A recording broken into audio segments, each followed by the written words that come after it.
vida é cheia de vírgulas, pausas, ajustes, momentos de recomeço.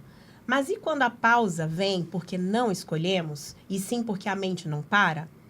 Quando a concentração se dispersa, a produtividade oscila e a rotina se torna um verdadeiro desafio. O TDAH, transtorno de déficit de atenção e hiperatividade, já foi visto por muito tempo como algo restrito à infância. Mas, na realidade, ele acompanha muitos adultos ao longo da vida, interferindo diretamente no desempenho profissional e na maneira como se relacionam com o trabalho. No ambiente corporativo, entender o TDAH e suas implicações é essencial para criar espaços mais inclusivos, produtivos e saudáveis. Afinal, muitas vezes, colaboradores com TDAH enfrentam dificuldades que passam despercebidas, desde a gestão do tempo até a adaptação às exigências de um trabalho tradicional. Como as empresas podem apoiar esses profissionais? Como transformar desafios em oportunidades? Como equilibrar produtividade e bem-estar para quem vive essa realidade? Esse episódio do Vírgula é oferecido pela RH Center, empresa com 28 anos de atuação, especializada em soluções de departamento pessoal, ajudando organizações a terceirizar processos operacionais e focar no que realmente importa, o crescimento estratégico e o cuidado com seus colaboradores. Para essa conversa, contamos com especialistas que irão destrinchar esse tema e esclarecer pontos que podem parecer complexos demais para o entendimento raso. A ideia aqui é entender vírgula por vírgula desse assunto que tem merecido cada vez mais pauta. E eu quero começar, então, pedindo para Vera se apresentar. Em poucas palavras, Vera, por que é que hoje você está aqui e vai contribuir tanto para esse assunto? Bem, eu sou a Vera Brito, eu agradeço o convite. Eu sou gestora de uma plataforma chamada Profissionais Inquietos para profissionais inovadores. Eu sou empreendedora de uma empresa de nutracêuticos, cosméticos e alimentos funcionais, a Acmel. Eu tive o diagnóstico tardio do TDAH e, por conta disso, eu acabei desenvolvendo um método que realmente tem redimido os sintomas. Então, eu creio que eu possa contribuir porque foram décadas de falta de diagnóstico, havia o tratamento como se fossem outras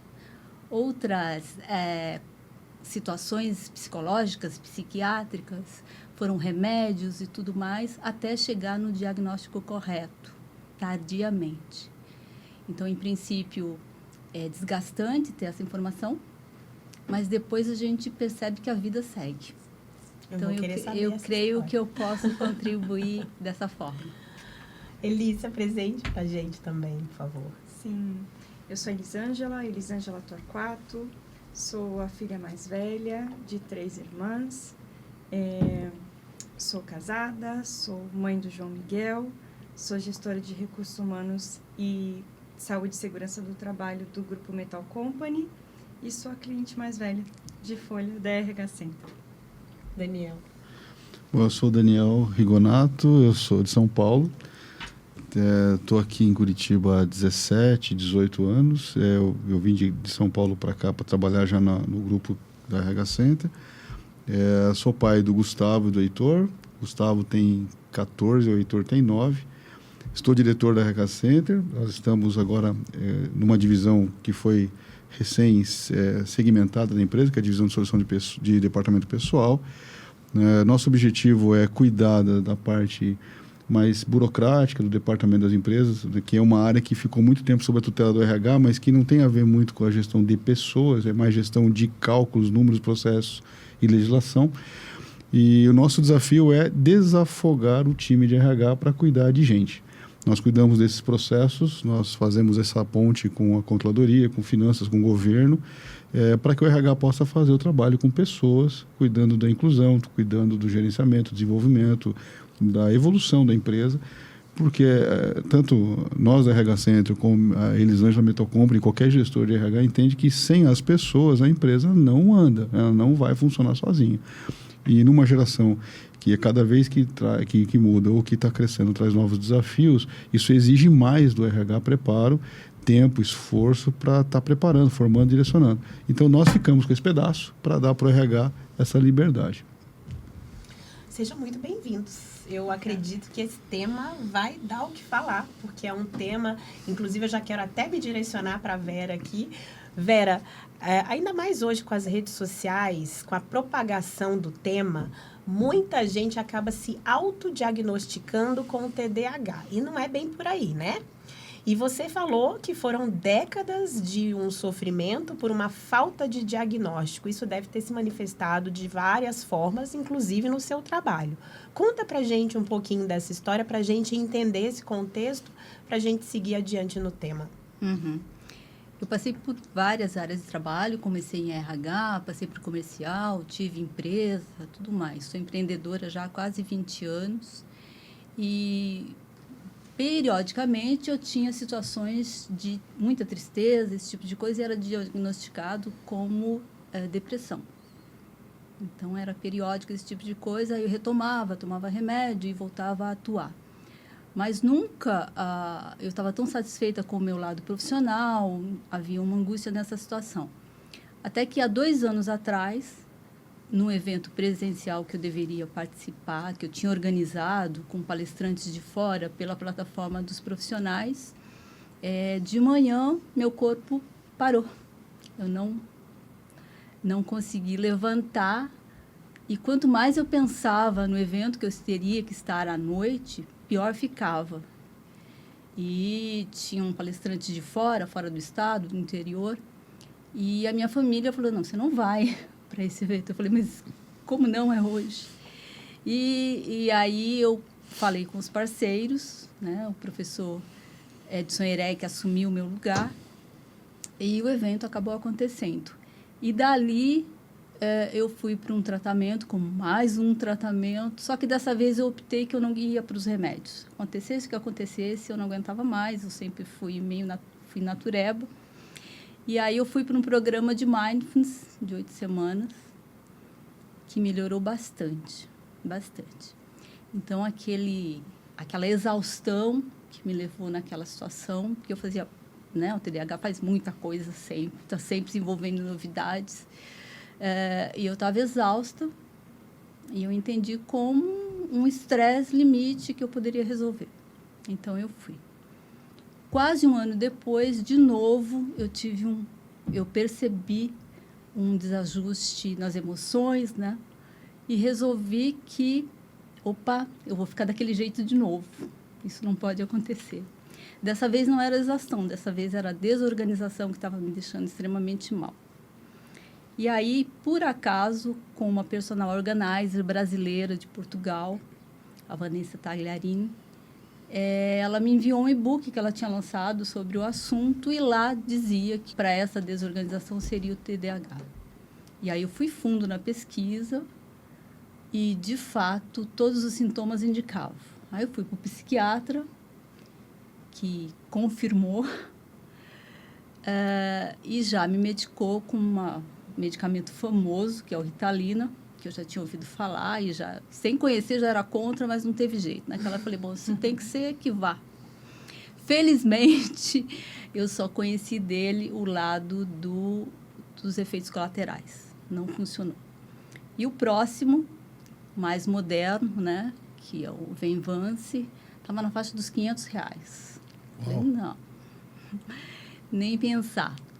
Eu falei, o jeito é eu voltar para o natural, né? E vou tentar. Eu sou natureba, eu moro na área rural, eu acordo com o barulho dos passarinhos, eu vou praticar, eu como de maneira saudável, eu faço caminhada, eu vou. E, de fato, eu entrei nessa linha, né? E, como eu não concordei com o remédio, eu precisei ir também para terapia. Terapia cognitivo-comportamental. E aí eu fui melhorando. Eu tive que parar tudo para me reestruturar. Tenho prejuízo das décadas anteriores que eu fui tratada com uma medicação que não era correspondente. E a terapeuta, ela acabou sugerindo que eu fosse para organizar as minhas rotinas para um trabalho operacional. Vera, faz um home office em casa, alguma coisa temporariamente, por um mês e tal. E eu tentei bastante um trabalho operacional, home office, e não consegui, porque como eu estou na área rural, a área da internet, as empresas não concordavam, falavam, não vai dar certo esse negócio. E aí ela falou, vá para a cidade. Eu estou a 12 quilômetros, e eu fui para o operacional. Falei, vai ser só por 30 dias, né? Nos primeiros dias, eu achei que eu não ia suportar aquilo. Na carga horária 6 por 1, mas eu fui. E aí, de repente, eu percebi, como TDAH, que ali eu podia ter uma oportunidade de trabalho para oferecer para as empresas. Que no ano passado aconteceram 3 abordagens que vêm do governo, que é a questão da certificação em saúde mental, com a Lei 14.831. Então, as empresas que se interessam por essa certificação, que vale por 2 anos, já é um preparo para o ambiente de saúde mental. A NR1, que já nesse ano, em 26 de maio, vai ser adotada. E mais no final do ano, um debate sobre a carga horária 6 por 1, essa escala de trabalho.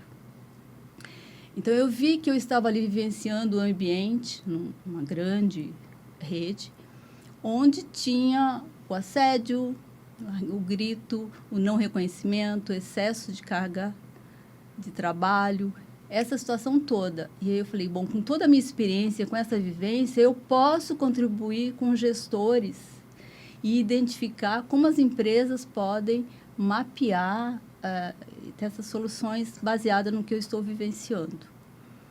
E nessa carga horária, eu tive que me distanciar das minhas tarefas, das minhas ações voltadas para a minha recuperação. E aí, eu fiquei muito mais de um mês, eu acabei ficando 8 meses e não quis ficar no final do ano, porque eu não ia aguentar. E aí eu voltei. Com essa carga de trabalho, eu não tinha como me dedicar aos exercícios, à rotina que eu estava estabelecendo para o meu tratamento. E aí eu percebi que, na verdade, uma coisa que eu já sabia, cada TDAH vai identificar o seu sistema.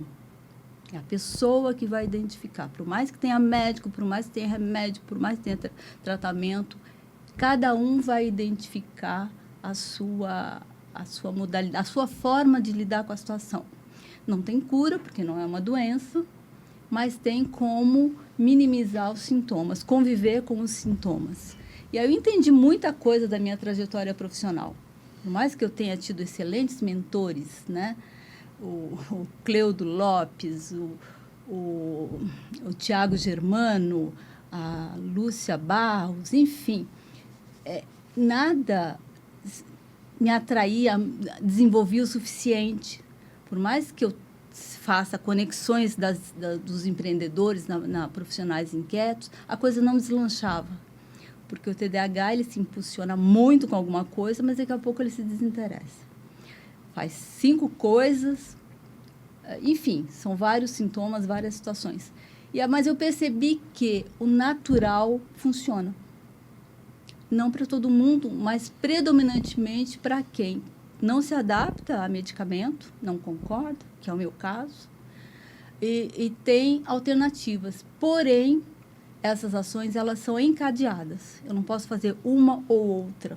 Eu preciso fazer todas e diariamente. Que são as questões relacionadas ao natural. Então, mas eu já fazia. Então, por que eu não estava tendo resultado? Por que eu não estava me fortalecendo nas minhas emoções, nos meus projetos e tudo mais? E aí eu me organizei e percebi. Eu dormia bem, mas eu não tinha higiene do sono. Eu fazia caminhada, mas a caminhada não vale para o meu caso. Eu preciso de exercícios de maior impacto, por causa do cardio. Eu preciso do cardio. Eu tomava água, mas não com a frequência necessária. Eu meditava, mas assim, com 2 horas de esteira, parece que não acaba. 1 hora de esteira. Na meditação, a mesma coisa. É preciso uma constância. Por mais que eu tenha feito o programa com a Cris Prática do Mindfulness, eu estava ali não tão frequentemente fazendo isso. Então, são os pilares básicos. O sono, com higiene do sono, meditação, respiração, alimentação. Tem mais um item que é a alimentação, o exercício, sei que são 5. Envolve também respiração, escrita.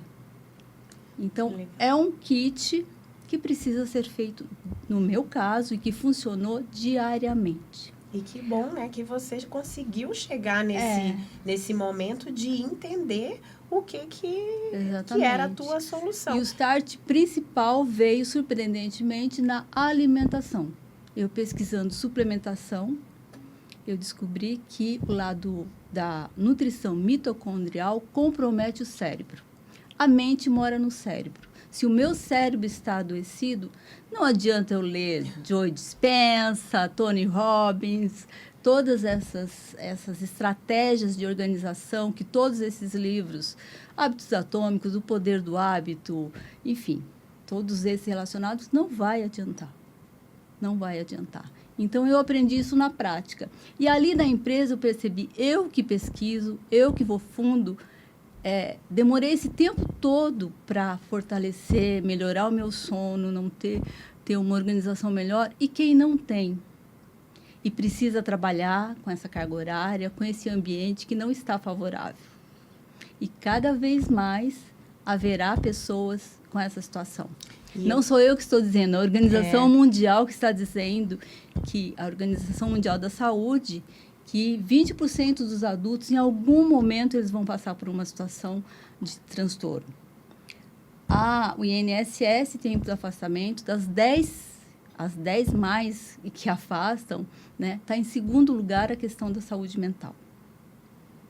Então, essa é uma realidade.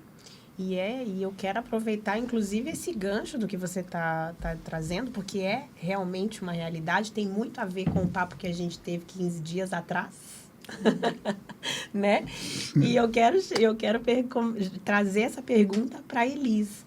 Elis, muito provavelmente, as empresas pode ser que demoram um pouco para entender que alguns profissionais, eles têm possivelmente esse diagnóstico e não, talvez, uma falta de foco, uma falta de organização, como muitas vezes a gente percebe do lado de cá.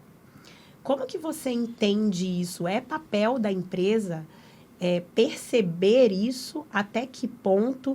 Como as empresas devem se preparar para lidar com profissionais, respeitar essas limitações e oferecer, talvez, aí um ambiente mais harmonioso para que eles possam trabalhar? Eu entendo que o nosso maior desafio hoje é realmente preparar o ambiente de trabalho para perceber, primeiro, né? E também para acolher quem tem o diagnóstico de TDAH. Porque, há alguns tempos atrás, nós conscientizávamos as pessoas com relação à inclusão, né? Inclusão de deficientes, inclusão de opções de sexo, né? De religião. Então, a gente precisa trazer para o ambiente de trabalho essa conscientização de inclusão total. E isso vai muito além, né? É o respeito. Isso tem que estar no nosso dia a dia. Então, o nosso primeiro desafio enquanto RH é trabalhar isso, é trabalhar essa conscientização de uma maneira geral. De gestores, de estarem preparados para identificar, de, inclusive, sinalizar o RH, porque o gestor mais próximo vai sentir as dificuldades, vai perceber o comportamento, né? Então, a gente precisa preparar os gestores para isso. Precisamos preparar os demais colegas de trabalho para ter a consciência de como respeitar, né, as limitações ou a forma de trabalhar. Então, esse eu acho um grande desafio para as empresas. Você me perguntou se isso é papel das empresas. Eu entendo que sim, a partir do momento que nós entendemos que é responsabilidade do recurso humano desenvolver pessoas, isso também faz parte, né? De nós identificarmos, de nós direcionarmos, né, possíveis tratamentos. É como uma escola. A escola percebe e indica aos pais que as crianças sejam, né, passem para um profissional que possa fazer o diagnóstico, né? Então, eu acho que as empresas também têm que se preparar dessa forma. E, Daniel, uma das questões que acredito que tem muito a ver com isso, a Vera pode nos ajudar depois dizendo se tem ou se não tem, ela que passou por essa descoberta, sejam os processos. Imagino eu, Vera, que os processos, quanto mais eles são organizados, bem estruturados, mais fácil fica para quem tem o TDAH. Como que a RH Center entende isso e auxilia nisso para os seus clientes? Olha, Vi, assim, eu vou confessar para você que eu estava lendo sobre TDAH esses dias e eu comecei a ficar preocupado comigo. Eu acho que isso é comum de todos. Parece que a gente sempre se encaixa em alguma Eu tenho isso. Falei assim, olha, não sei não, eu acho que aquele probleminha... assim, mas, brincadeiras à parte, como nós somos uma empresa de processamento de cálculo de pagamento, nós temos um desafio grande, que é a repetição do processo igual. A indústria seriada, ela é medida sua qualidade pela repetição da produção daquela peça com variações mínimas ou dentro de um limite aceitável que o cliente aceita aquela peça porque vai encaixar. Então, a qualidade é medida pela repetição daquela peça sempre igual, porque garante que, quando conectada no seu dispositivo final, vai funcionar. Só que nisso eu tenho uma máquina parametrizada para fazer isso. Lá eu tenho gente. Então, você não consegue parametrizar gente para fazer cada um do seu, sempre igualzinho. O que a gente tem, então? O que a gente faz para ajudar as pessoas? Então, nós temos documentações. Então, para cada cliente que nós temos, a gente tem as documentações de como deve ser processada a folha de pagamento daquela empresa, para, no caso de uma ausência, de uma troca, eu conseguir executar aquele procedimento. Qual que é o nosso desafio? Ninguém escreve igual. Ninguém segue sequência da mesma forma. Sim. As pessoas escrevem para elas. Aí, quando o outro pega, é outra confusão. Então, o que a gente está fazendo para ajudar as pessoas? Então, nós temos uma área que iniciamos esse ano, que ela compila tudo e ela traz aquilo para um padrão, mas ela mantém as anotações originais, para que quem fez continue encontrando a sua origem ali. Mas essa documentação é que nos ajuda a não nos perdermos. Com ou sem TDAH, a gente não se perder.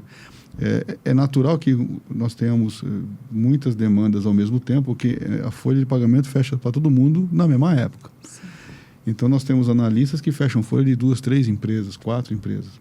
Então, tudo vem junto, acontece. Então, para ajudar as pessoas a não se perderem, o software que a gente usa, ele tem um cronograma de execução que ele é agendado.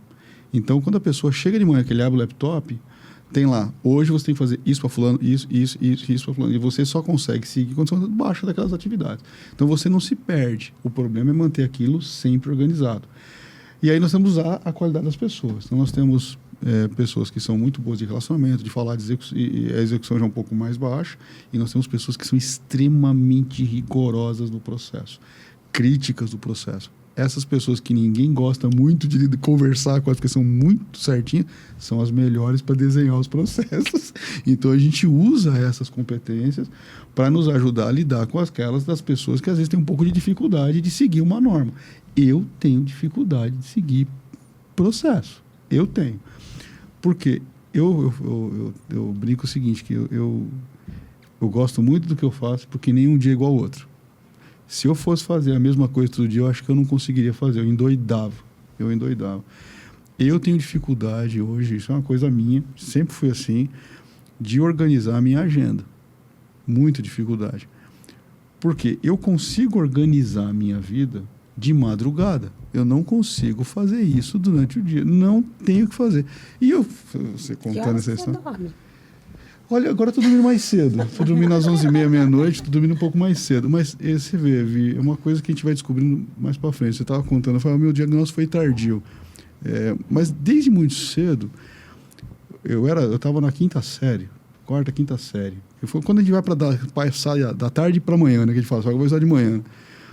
Eu só consegui estudar às 4h30 da manhã. Eu não conseguia, por decreto nenhum, estudar de tarde. Não conseguia.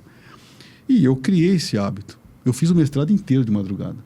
Eu estudava porque eu descobri o seguinte, eu preciso de silêncio absoluto para eu conseguir organizar a minha cabeça.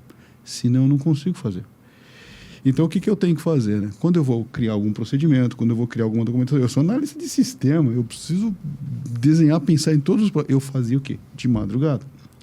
Então, eu peguei o hábito de fazer as coisas de madrugada. Então, até hoje, no RH Center, quando eu preciso construir alguma coisa, eu falo, isso aqui é para madrugada. E esse é para fazer de madrugada. E eu preciso de silêncio absoluto, eu não posso ouvir nem música. Nem música, porque eu toco piano. O que acontece? Se eu ponho música, eu começo a prestar atenção no que o cara está fazendo no piano. Então, eu não presto nem com música, eu tenho que ficar em silêncio absoluto. O meu time todo trabalha em casa, home office, eu também. Então, você imagina como cada um tem a sua dificuldade, a sua dinâmica, mas se você não tem um documento bem desenhadinho e você respeitar os horários das pessoas, eu não tenho resultado. Então, nós não temos controle de jornada, nenhum. As pessoas trabalham nos horários que elas rendem melhor. Quando a gente implementou isso, lá em 2013, nós não fomos na pandemia, nós começamos lá em 2013 o processo home office. A gente começou a perceber o quê? Ganho de performance e minimização de erro. As pessoas começavam a trabalhar nos horários que elas melhores se adaptavam para isso. Eu percebi que eu não estava sozinho. Então, tem gente que trabalha bem cedinho, levanta 5 horas da manhã para fazer alguns processos. Tem outras que preferem fazer mais tarde, então 10, 11, meia-noite. Tem gente que consegue tocar durante o dia. Quando eu pego os horários dos logs do servidor, você percebe as pessoas aonde elas se encaixam melhor.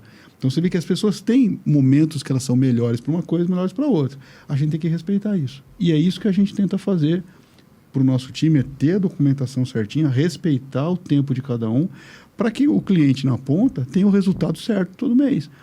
Porque às vezes eu tento encaixar as pessoas dentro de uma regrinha 6x1 ali, não vai dar certo. O cara não funciona nesse horário. Time de TI, eu tenho um time de TI que só trabalha à noite. O cara só funciona à noite, ele prefere trabalhar de noite. Tem gente que já se dá bem cedo, tem gente que toca. Acho que o segredo hoje, pelo menos na RH Center, é respeitar isso. Ter uma documentação bem escrita, mas respeitar o tempo melhor de cada um. A dificuldade é o que a Elis passa, né? Porque a fábrica tem que tocar 3 turnos, independente se dá ou se não dá, se você é melhor de manhã ou se é melhor de tarde. Esse é o maior desafio. E o que a gente tenta fazer como empresa é dar tempo para o RH. Então, hoje o RH, que ainda está olhando ou dedicando parte do seu tempo com equipes para fazer folha de pagamento, cuidar de ponto, fazer gestão de benefício, não tem recurso depois para investir em pessoas. Não tem tempo para investir em pessoas. Porque você tem que se preparar muito antes para isso. Olha quanta coisa que a gente tem que lidar, né, Elis? Você tem toda a questão das cotas sociais, você tem a questão do TDAH, que você tem que lidar com isso lá dentro, você tem desenvolvimento de liderança, você tem formação de nova geração, você tem que cuidar da sucessão de empresa. É muita coisa que o RH está participando para ficar cuidando. Eu falei assim, olha, o teu pagamento veio com desconto errado, você pode ver para mim? Não dá mais, né? É compliance, é canal de denúncias, tudo isso hoje canaliza no RH. Sim. Então, a gente ajuda as empresas, o nosso foco é esse, a desafogar. Então, a RH Center tem caminhado para um processo de governança de dados, porque como a gente tem a principal fonte de informação é a nossa, porque é a fonte legal, então eu tenho os dados, sempre tem que estar correto, senão não vai para o social dar problema. Eu tenho sempre os cadastros de todo mundo certinho, porque eu preciso registrar isso para transferir para o governo federal. Então, eu tenho a informação mais correta, mais próximo da documentação original das pessoas. Então, quando o cliente precisa de ferramenta para ajudar ele, onde ele busca o dado? Com a gente. Então, a gente faz a fronteira do dado para qualquer sistema que a empresa venha trazer, seja até controle de acesso, ou seja um sistema de gestão de pessoas. É através da gente que a informação chega lá. Para o RH não ter que perder tempo em lançar de novo. Esse é o nosso trabalho, esse é o nosso objetivo. Ajudar a Elis a fazer o trabalho dela feliz. E isso vai refletir em pessoas que, por algum motivo, né, que tenham esse diagnóstico também, tenham passado por situações dentro das empresas que, né, foram mais difíceis. E aí eu queria perguntar para você, Vera, você tem situações assim que hoje, décadas depois, você fala, nossa, era isso. Quando aquela situação aconteceu, era por causa disso. Você tem recordações assim? Sim, inúmeras, né? Dê alguns exemplos para gente. Começar alguns projetos entusiasmadíssima, ser elogiada, ter todo o apoio e me desinteressar. Isso foi na questão da faculdade, foi nos projetos, foi mudando de área, foi na empresa. Então, assim, começa com todo entusiasmo e, de repente, começa a patinar. Então, esse é um dos exemplos, né? A questão da desorganização. Tarefas complexas, às vezes, eu faço com facilidade. Coisas do cotidiano, eu levo meses, né? Hoje mesmo, né? Eu moro numa chácara e aí eu comprei aqueles suportes para colocar água para os beija-flores, né? Pendurei um lá e ficou. E, outra hora eu coloco o outro e tal. Hoje, depois de muitos meses, um beija-flor apareceu lá e cadê a aguinha dele lá? Né? E aí eu peguei o outro e coloquei o mel orgânico lá para ter o beija-flor. É um exemplo banal, mas é que aconteceu hoje. Tal. E assim acontece com a organização da limpeza, coisas que eu poderia estar doando e eu fico comigo. Então, eu sofria muito com esse tipo de coisa, passei por várias personal organizers, a questão das escolhas de projetos, eu faço 3 ao mesmo tempo, quem faz 3 não faz nenhum bem feito. Mas isso, para mim, era uma questão de, eu consigo, vou dar conta, tal. Então, hoje eu já entendo que o projeto pode ser bom, maravilhoso, mas se ele é muito amplo, eu coloco outra pessoa para coordenar, né? Essa ideia que eu tive dentro dessa vivência, que eu chamo de laboratório, eu passei para o professor Carlos Zerek coordenar. Então, eu sou uma peça nesse trabalho, nesse projeto. A questão da plataforma, eu já não sou gestora sozinha, porque eu vou ter uma parte. Essa que eu estou me propondo a ajudar líderes, empresários, pessoas que passam pela mesma situação que eu e querem entender como eu apliquei, eu vou chamar de saúde cerebral, porque a mente mora no cérebro. Então, é nesse sentido, se querem, aí sim, eu peguei esse para mim, para eu estar à frente. Então, vou ver que canal que eu vou usar para divulgar esse apoio para as pessoas que querem usar a mesma forma que eu usei para chegar nesse equilíbrio, que ele é constante. É uma higiene que tem que ser feita diariamente, como a higiene pessoal, a higiene bucal, tem que ser feita a higiene mental também. Então, porque senão o cérebro não vai responder. Então, os estímulos externos, eles ajudam. As ações externas ajudam, mas se o interior não for trabalhado, né, que é o fisiológico, o cognitivo, o comportamental, não vai ter essa situação. Então, eu tive, e ainda estou com os prejuízos, porque é bem recente o diagnóstico, mas eu estou muito confiante que agora eu vou usar o meu cérebro, que tem uma deficiência de dopamina, da forma correta. Então, cada vez mais nós estamos com uma alimentação incorreta por causa dos processados, multiprocessados. Nós estamos com a internet, com a questão da tecnológica, comprometendo o nosso sono. Nós estamos sem fazer exercício. Um monte de coisa. Tudo isso, todo mundo sabe que tem que fazer. A questão não é a informação. Então, você que gosta de frase, tem aquela frase que nós temos o conhecimento de que tomate é uma fruta, mas não temos a sabedoria, às vezes, de que o tomate não vai na salada de fruta. Nós estamos fazendo isso com a nossa saúde cerebral e mental. A gente sabe da importância do sono, mas leva o celular para o quarto, dorme e tal. E todo mundo sabe que a luz do celular ela é prejudicial e é preciso parar esse uso do celular, da tela, pelo menos 1 hora antes. Quem faz isso?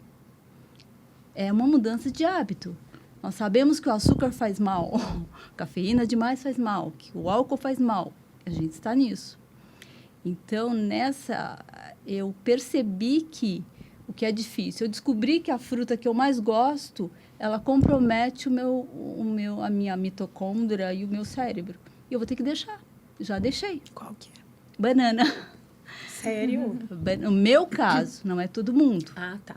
Não é todo mundo, é no meu caso, né? Para a minha situação. Eu evitava proteína animal. Eu preciso consumir muita proteína animal. Deixa eu fazer uma curiosidade, contar uma curiosidade aqui para vocês, que não tem, na verdade tem tudo a ver. Eu li um livro, coisa de 8 anos atrás, que mudou a minha vida, assim, completamente. A Dieta da Mente é o nome. Essa mesmo. Você conhece esse livro, com certeza. Conheço. Porque é um livro que ele fala muito de como a farinha, né, o glúten, ele prejudica o cérebro. Então, todas as doenças mentais, desde uma simples dor de cabeça a Alzheimer ou outras doenças mais sérias, elas são causadas por causa do uso excessivo da farinha. E desde então, eu praticamente eliminei a farinha da minha alimentação, modifiquei completamente a minha forma de me alimentar. Foi quando eu comecei a me exercitar também. E, curiosamente, enquanto vocês estavam falando aqui, eu estava processando a informação, porque foi nessa mesma época que eu eu sempre tive a característica da organização, mas nessa época em diante, eu me tornei extremamente organizada. Então, você falando da agenda, se você olha a minha agenda, você não acredita nela. Até virou meme aqui já no podcast, que eu sou a louca da agenda, porque ela é toda cronometrada. E coincidiu nesse meio tempo. Então, o que você está trazendo, para mim, é muito familiar, na real. Sim, eu fui fundo na pesquisa, porque uma das características do TDAH é isso também. A gente é quase instituto de pesquisa. Uhum. Quando a gente se interessa, é o tal do hiperfoco. A gente se interessa por um assunto, a gente deixa de fazer qualquer coisa. A louça, a comida, tal, porque a gente vai. Então, eu fui nos criadores da dieta específica mais adequada para esse caso, né? Também na psiquiatria, que agora tem um comportamento voltado para o nutricional, graças a Deus. Então, o Dr. Chris Palmer, né, que lançou o livro sobre o cérebro, a doutora George Ed, são referências. E aí eu maratonei, e aí isso me deu uma tranquilidade enorme. Então, realmente, a comida faz diferença, comida de verdade. E aí eu passei a cozinhar, porque foi necessário. Foi quando eu passei a cozinhar também. Exatamente. Eu acreditava que eu, não consumindo açúcar, o meu café era sem açúcar, consumindo tapioca, consumindo aveia, muita granola, eu estava no caminho certo. As verduras, as frutas. No fundo, hoje a minha dieta mudou radicalmente. Eu preciso consumir proteína animal, gorduras saudáveis, e verduras e tal. Mudou. E sardinha. Quando que eu comprava sardinha congelada? Hoje eu como sardinha. Por causa do ômega. Sim. E assim por diante. Porque não adianta só da latinha lá. Lá, de vez em quando, então, assim, fez uma diferença. Eu tinha sonolência à tarde, não tenho mais. À disposição, eu não enrolo mais na hora de acordar, eu pulo da cama e já vou para a sequência que envolve aquilo que eu falei, né? Meditação, respiração, exercício. Eu descobri um método. A caminhada não é válida para mim, preciso de um exercício. Tem um método chamado Tabata ou Tabata, que vai de 5 a 15 minutos, que são exercícios acelerados por causa do metabolismo. O exercício, a escrita, porque o subconsciente vai se preparando, é uma forma de terapia. Então, eu tenho um diário e eu nunca dei bola para isso. Então, é um kit. Mas o que mais me surpreendeu realmente foi a alimentação, comida de verdade. Meu Deus. Dani, fica aí, tá a dica, tá? Elis, você como recursos humanos, como que é? E você falou que tem lá o ambiente fabril, provavelmente vocês têm o refeitório Temos. Né? Que oferece lá as refeições, o almoço. Não sei se é um ambiente fabril que trabalha 24 horas. Sim. Então, tem outras refeições também. Como que é esse refeitório? Tem essa preocupação com a qualidade do alimento que é oferecido para os colaboradores? Tem alguma preocupação nesse sentido ou não? Como que funciona? Tem sim, e nós reinauguramos o nosso refeitório recentemente. O foco realmente foi a qualidade da alimentação que nós damos aos nossos colaboradores. E a escolha do prestador de serviço foi muito focado nisso, né? No como eles distribuem, de onde vêm as verduras que eles utilizam na preparação dos alimentos, os serviços que eles fornecem, né? Não é só o serviço de buffet, é a qualidade do preparo desse alimento. E, inclusive, eles têm uma linha de pratos light que são oferecidos diariamente para os colaboradores. Não só os pratos light, né? Também tem serviços de grelhado. Então, o colaborador tem a opção de escolher uma carne, né, mais saborosa, mais saudável. Nós somos metalúrgicos, né? Então, eu brinco assim, o pessoal gosta de comer arroz, feijão, macarrão, mas nós temos lá, sim, as opções, né? Então, existe essa preocupação de sempre servir frutas, né, durante a alimentação, um café também, mais saudável. Então, tem essa preocupação, sim, dentro da empresa. E eu acredito que a tendência seja cada vez mais ter essa preocupação, né? Eu tive uma experiência numa indústria também e tinha um grande refeitório e era legal porque tinham 3 praças dentro do refeitório. Então, a gente tinha a massinha, que era aquele que a gente preparava, escolhia ali a sequência de um nhoque, de um macarrão, alguma coisa nesse sentido. Tinha o buffet normal e tinha o light também, dando essa opção. Então, não entrando no mérito se o macarrão vai ter a farinha branca que vai, né, ajudar nessas doenças mentais, mas tinha a preocupação de, pelo menos, dar as opções para o colaborador. E aí, Dani, fica a dica para você, então, se cuidar, porque, pelo jeito, você se identificou muito com o que a Vera falou, né? Olha, assim, você sabe que eu melhorei muito, sabe? Eu faço exercício, eu tenho uma certa disciplina com a questão de exercício. A nossa alimentação, a gente optou pelo modelo descascar mais e desembalar menos, então isso ajudou bastante. Cortamos refrigerante, isso aí é uma coisa que a gente cortou. Eu ainda não cheguei no nível espiritual do café sem açúcar, porque acho que o cara já está num outro nível para chegar nisso. Aqui, ó, tá sem açúcar. Eu tô no adoçante ainda. Eu cortei o açúcar, mas eu tô no adoçante. Tá sem açúcar, mas são 9 horas da noite e eu tô tomando café. É que eu dormi hoje só amanhã. Né? Então, assim, é uma caminhada.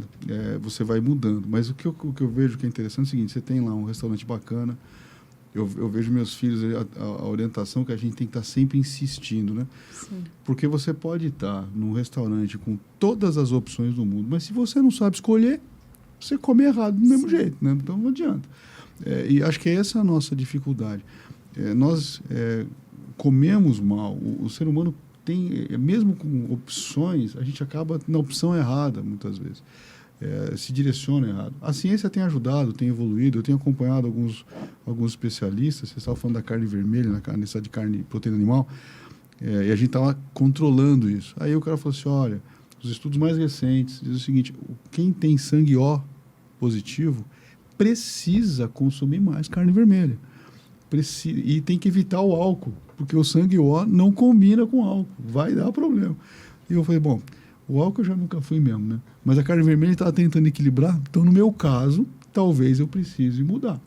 E o meu médico, que é o doutor que me atende há muitos anos, ele falou assim, olha, você como usa remédio para a questão do refluxo noturno, ele prejudica a absorção de B12. Você tem naturalmente você tem dificuldade com B12. Você tem que suplementar. E eu percebi que quando eu comecei a suplementar B12, a minha cabeça melhorou. Mas melhorou muito, assim, muito. Quando eu não fazia isso, eu não tinha esse costume, o que eu percebia, Vi? Rapaz, esquecer as coisas, era um troço absurdo. Assim. Daquele negócio que você desce para pegar um negócio, você deixa aquilo lá, volta para você, esquece a chave, você tem que voltar a pegar a chave, sabe? Você fica totalmente desorientado. E uma coisa que você falou, assim, olha, eu demorei muito para entender a questão do sono. Eu sou de São Paulo, e já dormia pouco, eu falava o seguinte, quando eu morrer eu vou dormir bastante. eu tinha essa filosofia. Quando eu morrer, vou ter bastante tempo para dormir. Então eu vou fazer tudo que eu posso agora. Só que aí você vai chegando mais velho, vai chegando na conta do cartão de crédito, né? Você começa a perceber a dificuldade que você tem quando você não consegue dormir. Só que eu treinei meu cérebro para não dormir. E aí eu não conseguia dormir, mesmo querendo. Mesmo precisando, eu não conseguia dormir. Eu dormia 4 horas por noite e acordava como se fosse meio-dia. E não tinha o que fazer mais. Aí o que me ajudou? Caminhada para mim também não serve. O que meu médico recomendou? Exercício na academia e algum tipo de esporte coletivo. Porque você tem que interagir, você não consegue ficar com a cabeça pensando em trabalho, problema, resultado. Natação não serve, caminhada não serve. Para mim, nada disso ajuda. Aí eu comecei a praticar mais exercício pesado. Fui para academia, acredite, com todo o ódio do coração. Não eu seja vou lá, assim. porque eu não gosto, mas eu preciso. Vou lá fazer os exercícios. Mas quando eu chego em casa, eu ainda tomo, hoje todo dia eu tomo melatonina. Se eu não tomar, eu não durmo. Não adianta. Só que agora eu tenho um sono que ele é tão profundo que eu desligo. E com a suplementação do B12, eu comecei a acordar melhor, comecei a me organizar melhor. Eu consigo não entrar em agitação com facilidade como eu entrava antes. Isso me ajudou. Agora, é um conjunto. Você precisa mudar o todo, não é só um pedaço. Só que a gente não é tão bem orientado a fazer isso. Porque é aquilo que você falou, né? É um diagnóstico aqui, o outro não encaixa, vai tentando achar o que é. E até você acertar a receita para você, é um processo. A gente geralmente para no meio, né? A gente, quando deu uma melhoradinha, não, agora acho que resolveu, para no meio. E aí não resolve e você vai arrastando isso até o momento que você rompe, né? Você tem aquele cansaço absurdo que você desliga. Eu descobri, assim, eu tenho eu não cheguei no seu nível, velho, porque você foi muito a fundo na questão do cansaço. Mas eu tinha episódios que eu não conseguia levantar da cama, eu estava mal. Eu precisava de mais tempo para ficar na cama, para poder conseguir levantar. E eu passava aquela semana mais lerdinho. Eu falava pro Jorge, falei assim, eu tô mais devagar essa semana. Ele falou, pô, então você tá no meu ritmo, assim, porque você tá fora da curva, né? Então agora nós estamos na mesma sintonia. Porque eu sou muito acelerado. Eu não consigo fazer uma coisa só, eu toco 3, 4 projetos ao mesmo tempo. Isso é uma coisa minha já de muito tempo. Agora eu delego um pouco mais, então é mais fácil. Mas eu centralizava demais. Então, hoje eu tenho aproveitado a capacidade de tocar e olhar várias coisas ao mesmo tempo, mas eu não faço mais todas elas. Eu só monitoro, cobro, acompanho. Isso está me ajudando, está desenvolvendo pessoas para crescer, só que isso foi um exercício muito grande com a minha terapeuta. Você tem que, isso aqui não é seu, isso aqui você tem que devolver, isso aqui você tem que parar, você está fazendo coisa que não é para você fazer. Então, é um processo que você vai fazer na sua cabeça, na sua alimentação, no seu sono, para você conseguir administrar. E se eu passar... não sei se mais gente tem esse problema, mas se eu passar uma noite que eu não durmo bem, a minha semana estragou. A minha semana não funciona mais. Aí eu preciso do final de semana para recuperar aquele dia que não deu certo. Então, e quando eu era mais novo, a gente tocava numa boa. Não consigo mais. Então, eu não sei se quem está ouvindo a gente nesse papo e vive essa situação... o sono, uma coisa que eu nunca dei atenção, eu percebo o quanto ele impacta e me atrapalhou eu não ter criado uma disciplina de dormir por causa disso. Em São Paulo, meus pais, a gente fala que o bar em casa abre às 11, entendeu? Porque 11 horas da noite é onde começa o point na casa do meu pai. E vai até 3 da manhã. É normal, é o ritmo da família. Você sempre foi desse jeito. Você cresce nesse meio, você fica muito parecido. Então, a gente... meus irmãos são mais noturnos. Eu já sou mais diurno, eu começo cedo. Mas me atrapalhou demais. Demais. E eu sofro com a questão do sono até hoje por causa disso. Porque é você ter disciplinadamente desse jeito. O nosso dia começa na noite anterior. E ele precisa acompanhar o ciclo circadiano. Então, é preciso dormir na média de 7, 8 horas. Então, devemos estar no máximo 10 horas na cama. para quem levanta lá pelas 6 horas da manhã, como é o meu caso. Então, eu me policio. Mas não é só isso das 10 às 6. É parar o celular, tirar o celular do quarto 2 horas antes. Jesus. Não comer 1 hora, 2 horas antes, porque isso também vai comprometer o sono, né? Não é sair da pizzaria, chegar em casa e dormir. Ou pedir a pizza e tal. Então, isso faz toda a diferença. Então, eu acabei chamando o meu método de PARE. PARE, que é um processo. P de processo. Autoconhecimento, autorresponsabilidade, autocuidado. Para daí fazer essa reprogramação que leva à essência que a gente é. Porque enquanto a gente não cuidar desse aspecto fisiológico, cognitivo, comportamental, todo o externo a gente não vai ter sucesso. A gente, que eu digo que tem o transtorno, seja TDAH, seja bipolar, seja autista, é um processo. Precisa dos profissionais, evidentemente, né? Psicólogo, psiquiatra, tal, mas é um comprometimento da família, da pessoa, necessário com a rotina. Eu percebo uma diferença incrível, né? Não só na respiração, no coração, no controle, no foco, até na pele, sabe? Então, faz uma boa diferença, vale a pena, tal.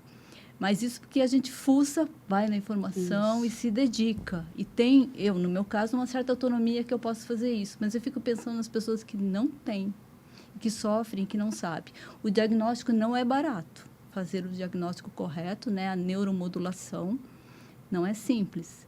Um psiquiatra, o SUS, são 6 meses. E a consulta de um especialista está na faixa, nem vou comentar, que dói, só de pensar. E mais, é um conjunto, é uma atitude multidisciplinar. É a terapia, o psiquiatra, a alimentação, a suplementação. Não tem comida, né, boa hoje com tanto ultraprocessado. Então, eu precisei... E o sono. Então, eu tive que tirar muita coisa da alimentação que eu nem imaginava. E eu achava que eu estava certíssima já, né? Pouco açúcar, não uso os óleos vegetais, usava granola com muita aveia. Eu não posso com aveia, não posso com algumas frutas, não posso... uma série de coisas. Descobri o meu vinho, de vez em quando, tenho que me distanciar totalmente. Então, assim, é uma mudança de rotina significativa. Sim. Que mexe com o emocional. Mas a recompensa, né? Que é a história assim, por que eu tomo essas coisas para ter mais dopamina? Não, por que eu tenho que tomar essas coisas para ter mais dopamina? Então, muda a pergunta e as respostas. Olha, muitas exclamações aqui hoje, né? Muitas exclamações mesmo. Eu vou perguntar para vocês, mas antes de perguntar, eu vou dizer que eu já tive aqui uma exclamação para te sugerir. Porque o que eu entendi do processo da RH Center é que a terceirização da folha de pagamento dá oportunidade do Departamento de Recursos Humanos pensar de forma mais estratégica, pensar no que realmente importa, né? E você também comentou comigo que tem um sistema lá na RH Center que se chama... Qual dele? Acronos. Acronos. Que o Acronos, ele gera uma série de dados muito interessantes, estratégicos, que o RH pode fazer uso e implementar outros processos. Imagine, Daniel, o RH sabendo o tipo sanguíneo do colaborador, qual é o alimento adequado para esse tipo sanguíneo, né? O que cada um, qual é a média ali de colaboradores que tem o O negativo, que tem o A negativo, que então vamos providenciar um cardápio mais voltado para isso, mais assim, mais assado. Imagine. Olha a área de TI, eu acho que precisa pensar numa coisa nesse aquele sentido. Nosso projetinho, Elis. Eu tô dando spoiler aqui? É que cada vez mais a gente vai ter que, dentro do RH, compilar informações do colaborador, né? Hoje a gente trabalha com o análise comportamental, aí você trabalha com enneagrama, de repente você já trabalha com temperamento, e você vai compilando todos esses dados para poder desenvolver o colaborador. Por que não também compilar dados de saúde, claro, né? Porque saúde física, saúde mental Caminham juntas. Elis, qual a vírgula, exclamação, travessão, palavra, aspas, que você tira desse episódio de hoje? Uma grande exclamação de que nós precisamos nos preparar mais, enquanto responsáveis pelos recursos humanos de uma empresa, para perceber, para sentir as pessoas e poder direcioná-las, ajudá-las. Eu acho que esse é o principal papel do recurso humanos hoje. E você, Vera? Bom, vírgula, entusiasmo, né? Que é Deus dentro de si. Acho fantástico isso. 2 pontos eu diria que é autocuidado, autorresponsabilidade, resultado, né? E ponto, a desregulação emocional. É maravilhoso se distanciar dela, controlar, ter autorregulação. Com coisas com o natural, com o que é natural, mas sem disciplina, impossível. Recentemente eu conheci uma frase, eu sei que você é das frases, que diz o seguinte, achei tão interessante, tem a ver com tudo isso, que é: o velório acaba quando o defunto se levanta. Eu não conhecia. Se você muda essa atitude, todo o contexto mudou. Isso. Que é o famoso, se você quer mudança, você tem que ter novas atitudes para mudar uma situação. Mas falando dessa forma, velório, defunto, tem um impacto maior. Tem. Então, eu levo daqui, estou muito feliz de saber que tem empresas voltadas, sensíveis a essa situação. E você, Daniel? Olha, a gente tem um desafio lá e a Elis tem nos ajudado nisso e acho que acrescenta mais um item na nossa lista, né? O nosso time todo que está em casa, que está trabalhando home office, a gente sabe a dificuldade que você tem de separar a hora do trabalho com a hora que você está fora do trabalho, porque o trabalho está em casa. Sim. E isso também impacta na alimentação, porque você acaba deixando sempre para... Daqui a pouco eu como alguma coisinha, ou eu comi o dia inteiro alguma coisa e não comi direito, mas o trabalho está entregando. Essa separação. Eu não consigo ver o time. Eu vejo eles a cada 90 dias nos encontros que nós temos. Isso talvez precise ser melhor monitorado. E é um desafio para a gente, porque assim, eu não posso dizer para o cara o que ele pode e o que ele não pode comer, mas eu preciso ensiná-lo a procurar. Eu preciso ensinar onde ele tem que buscar isso, onde ele tem que equilibrar isso na alimentação dele e no tempo para a alimentação dele. Porque quantas reuniões que eu já fiz em casa que eu estava na reunião e eu estava comendo, estava almoçando. Então, era aquele momento que o cliente podia, era o momento que eu podia também, e a gente entrou em reunião e tocamos assim. Eu só falei para ele, estou almoçando, mas vamos aí. E eu não acredito que sou só eu, não. Com certeza, eu tenho uma boa parte do time que faz isso. Como cuidar disso? Porque, querendo ou não, o mercado já impõe o ritmo, entendeu? As empresas impõem o ritmo para as pessoas. E como é um time muito comprometido, eles querem atender, eles querem devolver. Eu acho muito legal essa cultura que está construída lá. Eles não estão preocupados em atender porque o SLA é aquele SLA. Não, eu estou preocupado em atender porque eu sei que se eu não fizer, eu vou parar o cara lá. Ou a pessoa está esperando lá. Então, essa preocupação de atender o mais rápido, melhor, é deles, é do time. Um pessoal que vai sair de férias e pergunta para o gestor assim, cara, mas se eu sair de férias não vai atrapalhar? Você não quer reprogramar? Tem gente, a preocupação, o cara está fora da empresa perguntando se está tudo bem. E como é que você cuida desse cara? Entendeu? Como é que você cuida de um cara que você não vê, você não sabe se está bem, você não sabe se está comendo, você sabe que está vivo. Então você conversa com ele, você vê a cada 90 dias. Mas a gente não consegue ter uma proximidade tão grande para cuidar dele, ver a alimentação e tudo mais. A empresa fornece o vale alimentação, o vale refeição, para que eles possam comprar comida. Mas qual comida? Entendeu? Esse é o desafio. Como fazer esse troço de longe? E aí nós estamos com uma parceria muito importante, né, Elis? Que a Elis vem nos ajudar nesse trabalho lá dentro da empresa, no nosso time de home office, ajudando a gente a realmente cuidar dessas pessoas. Eu acho que esse é o que eu levo para casa.